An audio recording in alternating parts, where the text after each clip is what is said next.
Best leaders do not create better employees.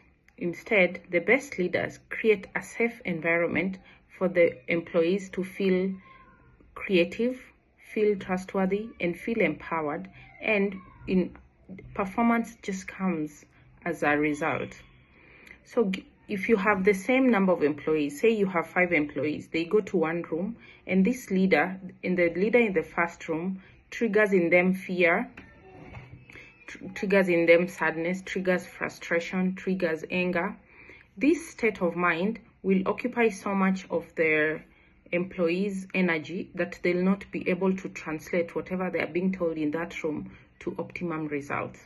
But if they go to another room where this leader, the second leader, triggers in them trust, triggers autonomy, triggers creativity, allows them to share among themselves, allows them to openly discuss things that they feel are lacking in the organization or in the team, they'll naturally perform. They'll be better performers compared to when they meet the first leader.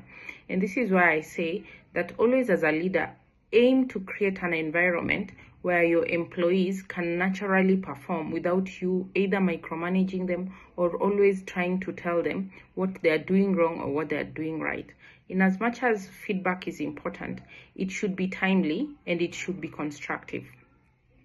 Even the leader in the second room who is creating an environment of trust and support, and employees are already performing well, they can still do better as leaders if they take note of these 5 things.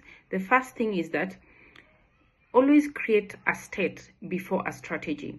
Before launching a new strategy, create a state where the employees feel that they are part of the decision. Engage them in discussions, be open about them, be transparent, always share the next step, allow them to involve other people, give them time to go and consult the key people in their lives, and then watch out for the groups that are emerging. The second thing is only share the strategy when your employees are calm. Don't trigger them, don't make them feel agitated. And that's when you want to impose a new strategy or a new change. Because in all instances, calm precedes capacity. In as much as you have so many employees, you still need them to be calm enough to absorb whatever you're trying to tell them. And then when these 2 things are aligned, then I can tell you beyond reasonable doubt that your employees will perform better and they'll work better as a team. Usually when the team, or if the leader has already modeled trust, support, psychological safety, the employees or the teammates will be able to interact in the same way with others, and in this way they perform better as a team. But something else that you really need to watch out for is when you want to balance a challenge and a skill. Always ensure that every team has diversity so that the challenges align with the skill. Don't just put people of the same skill in one team. Balance them out so that there is someone who's able to put together the numbers.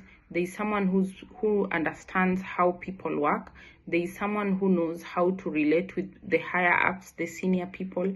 There is someone, so that it's an all-rounded group. They don't feel frustrated when they are lacking in one thing, or you don't keep pushing a strategy and then when it gets to implementing it, they feel like, oh, we didn't think about this. We only focused on our benefit as a team.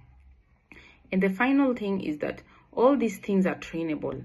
It might not work out in one day, but eventually with consistency and training, everyone in your team or everyone in your organization is able to reach peak performance. Because peak performance, like anyone else, including me, we didn't learn all these things we know in one day. It's something that we've been building and creating over time. So encourage them to read books. There is one book that I always like, and it's called Stealing Fire. Stealing Fire is a very good book for your employees and even for yourself as a leader to just realize what peak performance actually looks like beyond the bottom bottom line, beyond the profit, beyond the share price, beyond the market share. Peak performance also involves the capacity you're building among your employees. And so if you feel this conversation resonates with you or resonates with where you want to take your team, please contact me and we can continue with the conversation. My name is Cynthia and I have a PhD in business, and I've been working with leaders across the world. And one thing I've realized with these leaders is that they've worked on themselves, and they are very confident in their abilities, that they don't intimidate or they don't try to push their employees to go beyond their skill level, because they already know that in the long run the employees will still deliver what they want, as long as the environment and the state of the organization is calm and worthy for the employees to feel that they can actually contribute something. So if you're interested in continuing this discussion, contact me, click on the link below or click on the link above. Let's keep the conversation going. Bye-bye, and let's talk again soon.